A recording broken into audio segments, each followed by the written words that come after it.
నీకు ఏమంటారు రెడీ అయింది ఇది అంత స్కామ్ అంటారు నేను. This is the biggest scam ever. అసలు 563లో మీకు ఒకటే చెప్తున్నా, మీకు సెంటర్లతో సహా చెప్పిన ఇంతకుముందు. కోటి ఉమెన్స్ కాలేజ్లో ఉన్న సెంటర్ 18-19 సెంటర్లో 1497 మంది రాస్తే 74 మంది వస్తే ఉద్యోగాలు అందులో ఉట్టి మహిళలతోనే ఎందుకు రాపిచ్చిర్రు? అలా పురుషులు అబ్బాయిలు ఎందుకు లేరు? What is the interest? ఏ సెంటర్లైనా అబ్బాయిలు అమ్మాయిలు కలిసి రాస్తారు. What is the interest? ఇది పెద్ద స్కామ్ భయ్. వాళ్ళు రెడీ అవుడైంది.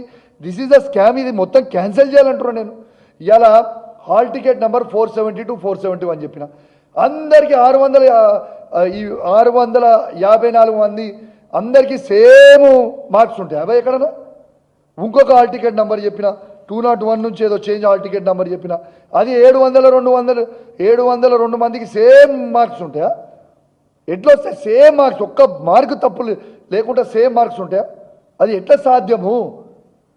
ఇది 100% this is the biggest scam in Telangana. 100% ఇది ఖచ్చితంగా రద్దు చేయాలి.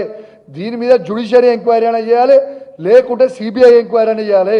ఈ రాష్ట్రంలోనే కేంద్ర హోంమంత్రి ఈ రాష్ట్రం నుంచే ఉన్నారు, బండి సంజయ్ గారు. మీ బీజేపీ పార్టీకి చిత్తశుద్ధి ఉంటే దీని మీద సిబిఐ ఎంక్వైరీ అయ్యానంటున్నా నేను.